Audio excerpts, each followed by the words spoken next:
Wheeler ટેમ્પામાં ચાલકને ભારતીય બનાવટની વિદેશી દારૂની અલગ અલગ બ્રાન્ડની વિસ્કી, રમ, બિયરની બાટલીઓ નંગ 1464, કિંમત ₹4,48,800ની મત્તાના જથ્થા સાથે કુલ્લે ₹4,89,300ની મત્તાના મુદ્દામાલ સાથે પકડી પ્રોહિબિશનનો ગણનાપાત્ર કેસ શોધી કાઢતી ઉત્તરાયણ પોલીસ મહેરબાન પોલીસ કમિશનર સાહેબ શ્રી અનુપમસિંહ ગહેલોત સુરત શહેર તથા સંયુક્ત પોલીસ કમિશનર સાહેબ શ્રી KN ડામોર સેક્ટર 2 સુરત શહેર તથા નાયબ પોલીસ કમિશનર સાહેબ શ્રી લખધીરસિંહ ઝાલા ઝોન 5 સુરત શહેર તથા મદદનીશ પોલીસ કમિશનર સાહેબ Shri RR Ahir in charge L division Surat શહેરનાઓએ પ્રોહિબિશન જુગારની બધી નાબૂદ કરવા માટે જરૂરી સૂચનાઓ તેમજ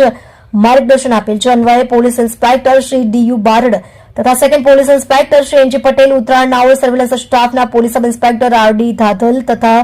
સર્વેલન્સ સ્ટાફના પોલીસ માણસોની સાથે પ્રોહિબિશનના કેસો શોધી કાઢવા માટે પેટ્રોલિંગમાં હતા. તે દરમિયાન પોલીસ ઇન્સ્પેક્ટર સાહેબ શ્રી DU બારડનાઓને તેમના અંગત અને વિશ્વાસુ બાતમીદાર મારફતે બાતમી હકીકત મળેલ કે રંગોલી ચોકડી તરફથી ગોઠાણ બ્રિજ તરફ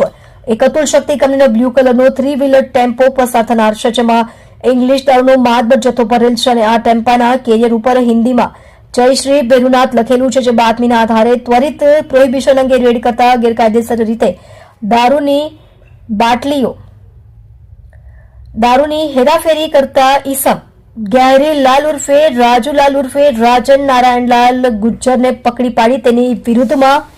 કાયદેસરની કાર્યવાહી કરી પ્રોહિબિશનનો ગણનાપાત્ર કેસ શોધી કાઢવામાં આવેલ છે.